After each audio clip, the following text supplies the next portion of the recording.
চাংচাৰীত ৩১ নং ৰাষ্ট্ৰীয় ঘাইপথৰ দাঁতিৰ নলাত আবদ্ধ বনৰীয়া মহ চিলা কৰৈবাৰীত বিচৰণ কৰি আছিল বনৰীয়া মহটোৱে জাকৰ মাজৰ পৰা জনাঞ্চলত প্ৰৱেশ কৰিছিল মহটোৱে ঘটনাস্থলীত উপস্থিত হৈ মহটোক উদ্ধাৰ কৰাৰ চেষ্টা বন বিভাগৰ লোকৰ আমি এক্সক্লুসিভ দৃশ্যাংশ আপোনালোকক এই মুহূৰ্তত দেখুৱাইছো নলাত আবদ্ধ হৈ পৰিছে এটা বনৰীয়া মহ চিলা কৰৈবাৰীত বিচৰণ কৰি আছিল মহটোৱে চাংচাৰীত ৩১ নং ৰাষ্ট্ৰীয় ঘাইপথৰ দাঁতিত এই নলাটোতে আবদ্ধ হৈ পৰিছে বনৰীয়া মহটো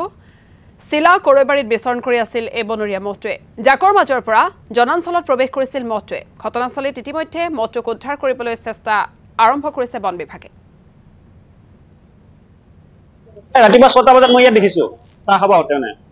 তাৰ আগতে পৰিছে চাগে মানে মোটামুটি ৰাতি পৰিছে ই মানে দেখাত বনৰীয়া যেন লাগে না একচুয়ালি মই ক'ব নোৱাৰিম কিন্তু দেখাত বনৰীয়া যেন লাগে আৰু সেইটো হয় এইটো আপোনাৰ চকী গেট ফ্লাইঅভাৰ ওচৰতে হয় কৰৈবাৰী হয় কৰৈবাৰী চকী গেট ৰাতিপুৱা দেখিছো ৰাতিপুৱা ৫টা ৰাতি পৰিছে হ'ব পাৰে কিন্তু আমি ৰাতিপুৱা ৬টা বজাত দেখিছো ইয়াত